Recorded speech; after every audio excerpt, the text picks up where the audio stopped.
Handak Indiana yumbu oiduna New Delhi da pangthokiba G20 gi mifamda yana khiba warol marifum do yimanung da yauriba yana warol yankai manga subadagina humfumatoi su fawbasi technological transformation and digital public infrastructure haibasida akhanaba mideng thamli hiramasi matangda khananabagi damak Akashvani Imphal gi hanagi news reader amasung Government ITI Tamenglongi Superintendent Technical Oiriba Kausal Acharya National Awardee Pechimayum Gitchandra Akashvani Imphal gi studio lengsindo libre Ozabu Taram Nokcheri Thokchom Ahamda Ozada Laksaning bisi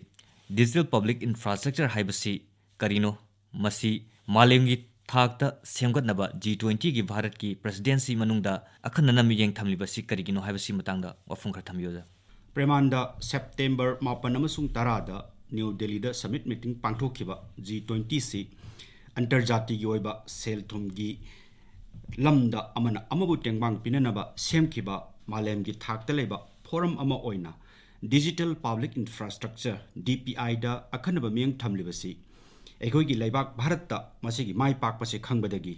malem da su masigi kanaba phangananaba yamna sanba miyeng ne masina tungda one earth one family one future mangphang hangadoribani DPIC karino haibasi yamna line hairabada COVID vaccination gi matamda Cowin F na Bharat ki miyoi koti kaya gi first dose second dose amasung third dose gi koi hidak kap khebagi record sing khudakta khangba uba yengba yaribasi DPI gi matengdagini Makhata noja masigi technology sigi matangda sandokpo wafung khardang thamyoza Premananda cloud computing gi platform da Cowin gi app si upload tawduna thamlaga yamna line siznaribani cloud service provider mayam ama khudamoina Microsoft Azure Google Cloud Platform Amazon Web Series IBM Cloud Alibaba Cloud Oracle Cloud na chingba mayam ama laikre miyoi koti kaya gi data si thamnaba hek darkar oiba makai siznaba yahalle ekoina computer mayam ama leidna sem sabagi matamdu gi darkar oiba du hojikti oidre ekoina tawgadaba haibabu cloud platform piriba service provider aduda pifam thokpa paisa pikhraga loire Thagatarioza Makhatana Ozadagi Kangzin Musina G20 gi Yana Warol the Yauriba Digital Public Infrastructure gi Matanga Bharata Paikatpa Tabaksing World Bank na Ningtijana Tagatpa Masung Yaningba Fongdogli Hiram Sing Matanga Ragai Baba from Kardam Hoi Achumba Magni Bharat ki DPI gi Hoksi Chumnagi Financial Inclusion Haibadi Sel Tumga Marilena ba Kanaba Sing Bharat ki Miyoi Koti Kayada Masigi Kanaba Panganbagi Mathakta Miyoi punsi mahing pagkatanba amasung oitokloi ngamloi haina khanaramba kaya DPI gi matengdagi ngasidi mangphaungnare masidani World Bank na Bharat pu thagalibasi sem sabada chahi yankai muk changadaba thabaksing sopnagi chahi tarukta phangba ngamle Bharat sarkar gi yosabi makhong ahum gi thoksil JAM Trinity haibadi Jan Dhan Aadhaar mobile sina sel thumga marilina kanabasing Bharat basi singda phanghanbada English singani nipanda supnagi chada kunmangagi chang oirambadu chahi tarukta chada marfurum yobangamle swai sidani World Bank na Bharat ki digital public infrastructure DPIC chumnagi koi financial inclusion gi kanaba khak pibagi mathakta samaj da onba ama puraknabagi ithil pi hairibasi World Bank na Adoiba tarbadi oza Bharat ki DPI gi ihausina G20 gi kuthangda World Bank na malemda khanghanaba honaribasi Karigino Habski Matang was Agba often Kardang Tamioza. Hoi Haizige Premananda Bharat na Moromdom Segwachaba digital public goods infrastructure sing Hayang Tungi di Kangde Hojik Powadi Malem Yo in a Kangat Lava Afava DPI sing Manung Chali World Bank na Haiba Matungina say Yengsi Unified Payment Interface UPI na Masina Fangaliba Kanabasing Kudak the mobile Kutanga 24/7 365 days by Tadok Tajin Yahalibasini Masi NPCI National Payments Corporation of India Semani Matangda Jandhan Aadhaar Open Network for Digital Commerce ONDC Sulaire Masiki Sumatakta Bharat Sarkar gi Haksel Amasung Yai Piyumbal Mantralo in Semba Bharat Sarkar gi COVID-19 gi web portal COVID Vaccine Intelligence Network Cowin na chingbasi gi kanaba singa sidi koi thabak na utle World Bank na khangle samna hairabada masina malem gi oina awon ma purak pangamgani sini Makhata noja DPI gi landscape sida Bharat ki mai pakpa sigi maruiba maram di karino ozari thumbi Makhata na hujiki wahang dugi pakumja ina sumain thamjani sarkar na ꯑꯩꯈꯣꯏꯒꯤ ꯆꯨꯅꯕ ꯊꯧꯁꯤꯜ ꯑꯃꯁꯨꯡ ꯍꯦꯟꯅ ꯂꯥꯏꯊꯣꯛꯍꯜꯂꯕ ꯅꯤꯇꯤ ꯅꯤꯌꯣꯝ ꯁꯦꯝꯂꯕꯗꯤ ꯃꯁꯥꯅ ꯑꯗꯨꯝ ꯃꯥꯏ ꯄꯥꯛꯄ ꯇꯥꯕꯅꯤ ꯄ꯭ꯔꯦꯃꯥꯟꯗ ꯌꯦꯡꯉꯨ ꯏꯪ 2013ꯒꯤ ꯑꯣꯒꯁต์ 19ꯗ ꯍꯧꯗꯣꯛꯈꯤꯕ ꯄ꯭ꯔꯙꯥꯟ ꯃꯟꯇ꯭ꯔꯤ ꯖꯟ ꯙꯟ ꯌꯣꯖꯅꯥꯒꯤ ꯕꯦꯅꯤꯐꯤꯁꯔꯤ ꯃꯁꯤꯡ ꯑꯁꯤ ꯃꯃꯥꯡ ꯆꯍꯤꯒꯤ ꯖꯨꯟ ꯐꯥꯎꯕꯗ ꯃꯤꯑꯣꯏ ꯃꯤꯂꯤꯌꯟ 162 ꯍꯥꯏꯕꯗꯤ ꯀꯣꯇꯤ 46.2 ꯁꯨꯅ ꯁꯨꯔꯦ ꯃꯁꯤꯗ ꯑꯩꯈꯣꯏꯒꯤ ꯅꯨꯄꯤꯁꯤꯡ ꯈꯛꯇꯒꯤ ꯑꯦꯀꯥꯎꯟꯁꯤ ꯆꯥꯗ 53ꯅꯤ ꯍꯥꯏꯕꯗꯤ ꯃꯤ ꯃꯤꯂꯤꯌꯟ 200 ꯔꯣꯝꯅꯤ ꯑꯗꯨꯅ ꯉꯁꯤꯗꯤ ꯄ꯭ꯔꯙꯥꯟ ꯃꯟꯇ꯭ꯔꯤ ꯖꯟ ꯙꯟ ꯌꯣꯖꯅꯥꯒꯤ ꯃꯇꯦꯡꯗꯒꯤ ꯆꯍꯤ 19ꯒꯤ ꯃꯊꯛꯇ ꯂꯩꯕ ꯂꯩꯄꯥꯛ ꯑꯁꯤꯒꯤ ꯑꯌꯥꯝꯕ ꯅꯥꯒꯔꯤꯛꯁꯤꯡ ꯕꯦꯡꯛ ꯑꯦꯀꯥꯎꯟ ꯂꯩꯔꯦ ꯃꯈꯣꯏꯁꯤꯡ ꯑꯁꯤ ꯂꯩꯕꯥꯛ ꯑꯁꯤꯒꯤ ꯐꯥꯏꯅꯥꯟꯁꯤꯌꯦꯜ ꯑꯥꯔꯀꯤꯇꯦꯛꯆꯔ ꯑꯃꯁꯨꯡ ꯕꯦꯡꯀꯤꯡ ꯁꯤꯁꯇꯦꯝ ꯄꯥꯛꯊꯣꯛ ꯆꯥꯎꯊꯣꯛꯍꯟꯕꯒꯤꯗꯃꯛ ꯀꯥꯟꯅꯕ ꯐꯪꯂꯤꯕꯅꯤ ꯃꯁꯤꯒꯤꯁꯨ ꯃꯊꯛꯇ DPIꯅ ꯑꯩꯈꯣꯏꯒꯤ ꯂꯅꯥꯏꯒꯤ ꯀꯝꯄꯅꯤꯁꯤꯡꯅ ꯕꯤꯖꯤꯅꯦꯁꯀ ꯃꯔꯤ ꯂꯩꯅꯕ ꯃꯈꯣꯏꯒꯤ ꯊꯕꯛ ꯊꯧꯔꯝꯁꯤꯡ ꯄꯥꯡꯊꯣꯛꯄ ꯃꯇꯝꯗ ꯄꯩꯁꯥ ꯆꯪꯍꯟꯗꯕꯗ ꯅꯠꯇꯅ ꯍꯦꯟꯅꯁꯨ ꯂꯥꯏꯊꯣꯛꯍꯜꯂꯦ ꯁꯦꯟꯗꯣꯡ ꯍꯦꯟꯅ ꯇꯥꯟꯕꯁꯨ ꯉꯝꯂꯦ ꯑꯃꯔꯣꯝꯗ ꯍꯟꯗꯛꯇ ꯅ꯭ꯌꯨ ꯗꯤꯜꯂꯤꯗ ꯂꯣꯏꯁꯤꯟꯈꯤꯕ G20ꯒꯤ ꯃꯤꯐꯝꯗ ꯚꯥꯔꯠꯅ ꯄ꯭ꯔꯤꯊꯤꯕꯤꯒꯤ ꯃꯤꯌꯥꯝꯗ ꯃꯁꯤꯒꯤ ꯀꯥꯟꯅꯕ ꯃꯌꯦꯛ ꯁꯦꯡꯅ ꯈꯪꯍꯟꯈꯤꯕꯁꯤꯡꯒꯤ ꯃꯅꯨꯡꯗ ꯌꯨꯅꯤꯐꯥꯏꯗ ꯄꯦꯃꯦꯟ ꯏꯟꯇꯔꯐꯦꯁ UPIꯁꯨ ꯑꯃꯅꯤ ꯍꯧꯖꯤꯛꯇꯤ ꯃꯁꯤꯅ ꯀꯁꯇꯃꯔꯁꯤꯡꯗ ꯈꯨꯗꯛꯇ ꯄꯨꯡ 24 ꯆꯨꯞꯅ ꯂꯩꯔꯤꯕ ꯄꯣꯠ ꯆꯩꯁꯤꯡꯒꯤ ꯄꯩꯁꯥ ꯄꯤꯊꯣꯛ ꯄꯤꯁꯤꯟ ꯇꯧꯕ ꯌꯥꯍꯜꯂꯦ ꯇꯧꯕꯇꯕꯨ ꯀꯁꯇꯃꯔꯁꯤꯡꯅ ꯑꯩꯈꯣꯏꯒꯤ ꯚꯔꯆꯨꯑꯦꯜ ꯄꯦꯃꯦꯟ ꯑꯦꯗ꯭ꯔꯦꯁ VPAD ꯍꯥꯟꯅ ꯑꯩꯈꯣꯏ ꯁꯦꯝꯖꯒꯗꯕꯅꯤ UPIꯒꯤ ꯈꯨꯠꯊꯥꯡꯗ ꯑꯄꯤꯛꯄ ꯁꯦꯜꯐꯝꯗ ꯂꯩꯕ ꯄꯣꯠ ꯆꯩꯁꯤꯡꯒꯤ ꯄꯩꯁꯥ ꯄꯤꯕꯒꯤ ꯊꯕꯛꯁꯤ ꯈꯣꯡꯖꯦꯜ ꯌꯥꯡꯅ ꯐꯒꯠꯂꯛꯂꯤ ꯍꯥꯏꯕꯗꯤ ꯃꯤꯌꯥꯝꯅ ꯌꯥꯝꯅ ꯄꯥꯝꯕ ꯍꯦꯟꯒꯠꯂꯛꯂꯤ ꯃꯁꯤꯅ ꯁꯔꯀꯥꯔꯅ DPIꯅ ꯍꯦꯟꯅ ꯁꯦꯝꯒꯠ ꯁꯥꯒꯠꯂꯛꯄꯗꯒꯤ ꯉꯝꯂꯤꯕꯅꯤ ꯉꯁꯤꯗꯤ ꯚꯥꯔꯠꯅ ꯂꯝꯁꯤꯗ ꯌꯥꯝꯅ ꯃꯥꯡꯖꯤꯟ ꯊꯥꯕ ꯂꯩꯄꯥꯛ ꯑꯃ ꯑꯣꯏꯅ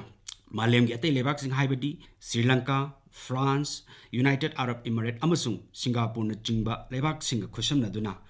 UPIꯒꯤ ꯃꯇꯦꯡꯅ ꯍꯥꯏꯔꯤꯕ ꯂꯩꯕꯥꯛꯁꯤꯡ ꯑꯁꯤꯗꯁꯨ ꯄꯣꯠ ꯆꯩ ꯂꯩꯕꯒꯤ ꯄꯩꯁꯥ ꯄꯤꯊꯣꯛ ꯄꯤꯁꯤꯟ ꯇꯧꯕ ꯌꯥꯍꯟꯅꯕꯒꯤꯗꯃꯛꯇ ꯑꯈꯟꯅꯕ ꯃꯤꯠꯌꯦꯡ ꯊꯝꯗꯨꯅ ꯊꯕꯛ ꯀꯌꯥꯃꯔꯨꯝꯁꯨ ꯄꯥꯏꯈꯠꯂꯤꯕꯅꯤ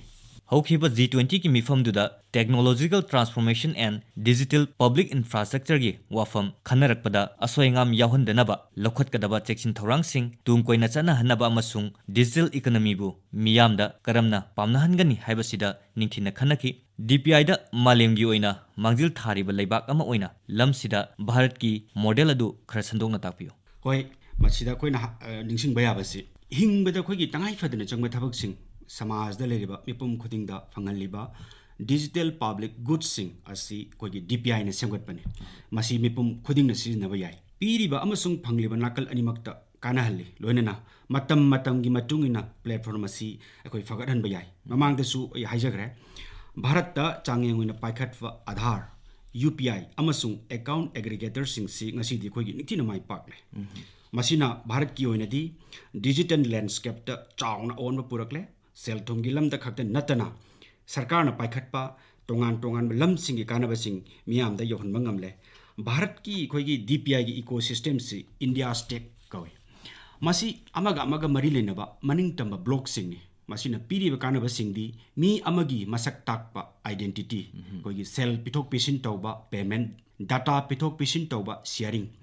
ꯑꯌꯥꯕ ꯂꯧꯕꯒꯤ ꯈꯨꯗꯣꯡꯆꯥꯕ ꯀꯟꯁꯦꯟ ꯃꯦꯀꯥꯅꯤꯖꯝꯅꯆꯤꯡꯕ ꯌꯥꯎꯔꯤ ꯗꯤꯖꯤꯇꯦꯜꯒꯤ ꯑꯣꯏꯕ ꯀꯤꯡꯗꯝꯁꯤꯗ ꯑꯩꯈꯣꯏꯒꯤ ꯏꯟꯗꯤꯌꯥ ꯁ꯭ꯇꯦꯛꯅ ꯂꯝꯁꯤꯗ ꯑꯅꯧꯕ ꯇꯦꯛꯅꯣꯂꯣꯖꯤꯁꯤꯡ ꯄꯨꯊꯣꯛꯄ ꯃꯁꯤꯒꯤ ꯈꯨꯗꯣꯡꯆꯥꯕ ꯐꯪꯍꯟꯗꯕꯁꯤꯡꯗ ꯐꯪꯍꯟꯕ ꯂꯣꯏꯅꯅ ꯑꯃꯒꯒꯤ ꯃꯔꯛꯇ ꯍꯤꯗꯥꯟꯅꯕꯒꯤ ꯈꯨꯗꯣꯡꯆꯥꯕ ꯑꯃꯁꯨ ꯄꯤꯔꯤꯕꯅꯤ ꯑꯩꯈꯣꯏꯒꯤ ꯏꯟꯗꯤꯌꯥ ꯁ꯭ꯇꯦꯛꯁꯤ API ꯍꯥꯏꯕꯗꯤ ꯑꯦꯄ꯭ꯂꯤꯀꯦꯁꯟ ꯄ꯭ꯔꯣꯒ꯭ꯔꯥꯃꯤꯡ ꯏꯟꯇꯔꯐꯦꯁꯀꯤ ꯁꯦꯠ ꯑꯃꯅꯤ ꯃꯁꯤꯅ ꯁꯔꯀꯥꯔ ꯕꯤꯖꯤꯅꯦꯁ ꯇꯧꯔꯤꯕ ꯀꯝꯄꯅꯤꯁꯤꯡ ꯁ꯭ꯇꯥꯔꯠꯑꯞ ꯑꯃꯁꯨꯡ ꯑꯩꯈꯣꯏꯒꯤ ꯇꯣꯉꯥꯟ ꯇꯣꯉꯥꯟꯕ ꯂꯝꯁꯤꯡꯒꯤ ꯗꯤꯕꯦꯂꯄꯔꯁꯤꯡꯅ ꯌꯥꯝꯅ ꯇꯣꯞ ꯇꯣꯞꯄ ꯗꯤꯖꯤꯇꯦꯜ ꯏꯟꯐ꯭ꯔꯥꯁꯇ꯭ꯔꯛꯆꯔꯁꯤꯡ ꯁꯤꯖꯤꯟꯅꯗꯨꯅ ꯃꯤꯑꯣꯏ ꯀꯣꯇꯤ 190 ꯁꯨꯔꯦ ꯍꯥꯏꯅ ꯄꯥꯅꯔꯤꯕ ꯚꯥꯔꯠꯇ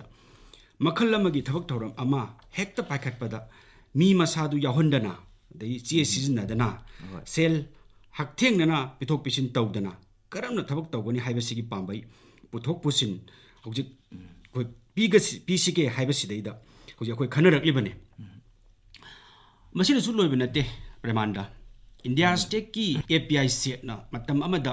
ꯁꯛꯀ ꯎꯅꯗꯨꯅ ꯄꯩꯁꯥ ꯄꯤꯅꯔꯝꯕꯒꯤ ꯑꯔꯤꯕ ꯄꯜꯁꯤꯡꯗꯨ ꯊꯨꯒꯥꯏꯔꯒ ꯑꯩꯈꯣꯏꯒꯤ UPIꯒꯤ ꯈꯨꯠꯊꯥꯡꯗ ꯄꯩꯁꯥ ꯄꯤꯊꯣꯛ ꯄꯤꯁꯤꯟ ꯌꯥꯔꯤꯕꯁꯤ ꯍꯧꯖꯤꯛ ꯑꯩꯈꯣꯏ ꯌꯦꯡꯁꯦꯕ GPay Paytm ꯐꯣꯟ ꯄꯦ ꯌꯥꯝ ꯂꯩꯈ꯭ꯔꯦ ꯃꯁꯤꯗꯁꯨ ꯅꯠꯇꯅ ꯑꯩꯈꯣꯏꯒꯤ ꯗꯥꯇꯥ ꯄꯤꯊꯣꯛ ꯄꯤꯁꯤꯟ ꯇꯧꯕ ꯃꯇꯝꯒꯤ ꯃꯇꯨꯡ ꯏꯟꯅ ꯑꯩꯈꯣꯏꯒꯤ ꯆꯥꯎꯈꯠꯂꯕ ꯃꯇꯝ ꯑꯁꯤꯗ ꯑꯃꯗꯤ ꯆꯥꯎꯈꯠꯂꯛꯂꯤꯕ ꯂꯩꯕꯥꯛꯁꯤꯡ ꯑꯃꯁꯨꯡ ꯆꯥꯎꯈꯠꯇ꯭ꯔꯤꯕ ꯂꯩꯕꯥꯛꯁꯤꯡꯗ kogi missing si kamain hengali haiban jingbasi ngasidi irai laina koi khangma ngamle hariba application programming interface ki adugumba maning tam independent block sing si technology je koi sizinaraga India state ki set se yauriba AEPS koi Aadhaar enable payment system Aadhaar Pay EKYC electronic know your customer IMPS immediate payment service UPI koi unified payment interface Bharat QR पृथ्वी की अहानबा interoperable कोई quick response QR code सिनी कयादा काना खरबा digital की platform सिग्नो अदुगा ओजा गिचेंद्रदगी अमुक खंजनिंगिसिना मखाताना अखोगी DPI गी खुदोंग चाबा मिपुम खुदिंगदा फंगनबा करी तौबा मथौ ताबगे करी थबकसिंग पाइखतपगी तंगाई फदबा लेबगे हाबदुगी मतंगदा ओजागी ओबा वाफम खरदंग थमियोजा हाइजेगे डिजिटल वर्ल्ड हाइबसी हाइसिरा अखोगी डिजिटल किंगडम कौसिरा अहानबदा तौगदोरिबसी सिजनगदोरिबा मीदुगी दरकार होइबा अपामबा हाइफातबा मीना अखोगी सिजनबदा असोएंगाम याहनदबा हेक यारिबा मखैसि हारिबा लमसिंग असि कोइ मिंग चंगदबने मथंगदना थौसिल सेमा मतमदा सना कांगलोन गी कोइ नियम अमगा लोइनना मिपुम खुदिंग कानबा फंगनबा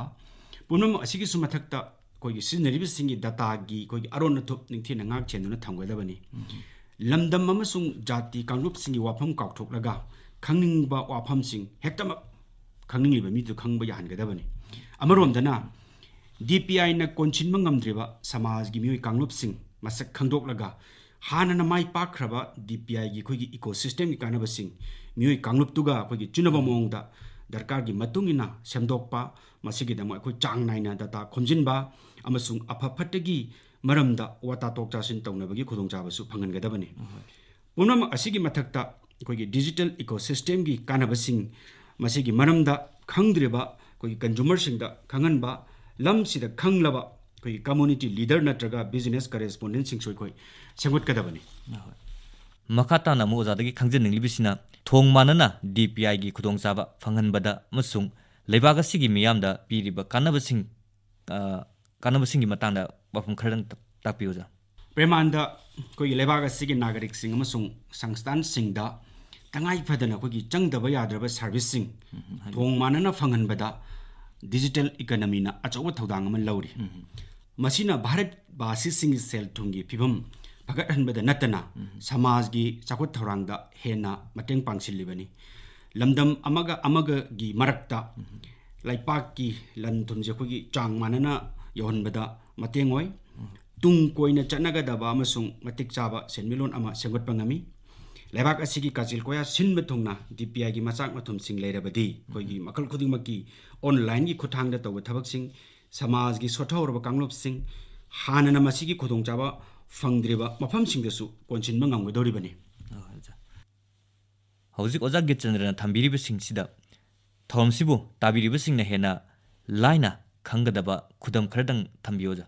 Premananda ana layangi lamda hairase patient amagi khogi test tobagi report launaba masa chatrabasu healthcare service provider adugi website ta PDF format ta thagat pa report tu ai gi mobile phone natraga khogi computer da download toroga yengbai khudongchaba leiraklibasini aduga test report adu loire haibasu SMS ki khuthangda ekhoida message tharaklibasini शासन की थबक तहारगसु हौजिक्ति land record सिंग computerise तौरे caste certificate domicile न चिंग online लौब यारे e office कोई फजन चन्नबदगी office Singh the अमनब file सिंग अमसुंग चे चांग सिंग चाइरमबदु कोई सिंथा निगाय ओइन हौजिक्ति हंथखरे महिमा सिंग तंबगी लमददी digital kingdom की खुदोंग चाबा सिदी अइना मोहन हाइड्रोद्रबसु पलुद्रबसु मयाम लोइना खंगनरब वाने लौ सिंगबगी लमदसु डिजिटल इकोसिस्टम सिना अचौबा थौदांग लौरे mahi tampam sangsingda smart agriculture ga haiba tracing hangdoknare matangsida aina mamang chahigi September da Gujarat ta pangthokiba cloud computing gi national level gi workshop ta thengnajarak pa wafam amakak thamjege America da hojiksi achouba farm sing da thaba ko gi munsillaklaba komla sing natraga sem sing gi satellite imagery lauraga artificial intelligence AI gi matiengna hai sing asi lokpada ton kayamuk thokani adu werabadi auction tawbu matamda leigedurba miduna mamal ke yamna hunba yai haibasi khangdoknabagi technology phawul leire aduna Premanda khogi Bharat ki DPI gi model si मालेमगी अतै लेबाकसिंगसु मतौ तमननबा G20 की platform से कोई खनरक्लिबने मखा तानोजा भारत कुंबा पाक चाउख्रब लेबाकसिदा digital public infrastructure सिंग मपुंग फाना सेमगतपदा थेंगनरिबा सिंगनबसिंगदि करी निहायना लौबा याबगजा होय हंगनिंगायबो वाफमने ngasi lepak asigi khungang kayagi manung hunjin mafam singda mapung fan internet phangba ngamdri electric chang naina piba ngamdri tangai phadana changba digital hardware sing computer smartphone sing phangdaba singna achauba singnaba amadi oire dum hujiksu haibadi smartphone ba paidri masigi sumathakta khoigi mayol lamdam dana digital infrastructure si apung fana leiraga loijing loya da khoigi masi khudung chaba phangdabagi thong manadaba amadi hojiksu dum leiri amaromda khudung chaba sing asi phanglabasu senthok pikpa imungi miyoi singna internet ki khudung chaba lobangam digital gadget sing lebangam su dum koi hojik leiri bani oja DPI gi lamsida mangda tariba thabak sing si karini haina lobo yabage samna po phang khardang thambiyoja okay sarkar na koi hojik se thoksil sema matamda loinana thabak onthokko matamda digital inclusion da akhanba meng thamduna masigi na mapung oiba pandamama ohengadabani masida data sing si akoi asoengam yahondaba arona tukngang chatpa amasung digital services ki kanaba koi mipung khudingda phanganbasu yawgadabani digital infrastructure gi lamda ahen ba senpam ko thadaba tabani khungang sing amasung manung hunjin mafam sing da piriba internet service sing hena phagat hangadabani masige damak akoi gi broadband network hena pakthok chawthon gadabani loinana mamal su hongadabani akodagi khoi masigi su mathakta atat akham leitena piba service su khoi ohengadabani akoi bharat kumba tongan ba lol kaya marum ngangba lamdam sidadi digital content sing asi khogi lam gi lol singda ningthina translate tawduna phangangadabani masina digital content sing adugi apaba amasung ayengba mising hengalakani khogi digital gi platform bu miyamna hena pamnanabagidama khogi masigi khudung chaba phangdriba singbu masak khangdoklaga makhoida hena kanagadaba service pinaba honagadabani che khudamoina khungangi lamdamda leiriba music asigi damak digital healthcare solution agricultural advisories amasung education platform sing se koi sengot kadabani oja khoi ngasaidagi aikoina khanajariba technological transformation and digital public infrastructure gi sabthima pong oiriba crypto asset sing semgatpagi thoksil amasung niyamgi matangda soja kharap thambioja akoi hojiksi malemda khongjel jangna chawkhalakliba cryptocurrency natraga digital currency gi damak semgatliba crypto ecosystem da thengnagadaba ikoi khudong chadaba singi matangda su handiki G20 gi mifamduda ko yam ajana khanaki malem gi oiba stable coin arrangement gi damak awang ba thaki financial stability board amana niyom semba yengshinba amasung crypto asset singa mari lena punamak yengshin gadoribani hiramsiga mari lena na koi international monetary fund IMF na semba financial koi stability board ki concept paper adagi paikhat kadaba thabak sing tungda thorak kadaba khudong thiba kaya gi matang da su handaki mifam da koi ningthina khanaki loina na hiramsi khaktada khanaki ba mifam ama oina October 32 amasung 32 da Morocco da mifam amsu pangthokre masida G20 lebak singi sel to mantri sing amasung central bank ki governor sing na saruk yakhi yam nungai je oja makhatana crypto asset ki matang sida khangjani ba wafam kharana central bank digital currency CBDC thamnaba G20 ke lebak sing na honaragli basida wafam khar thambiyo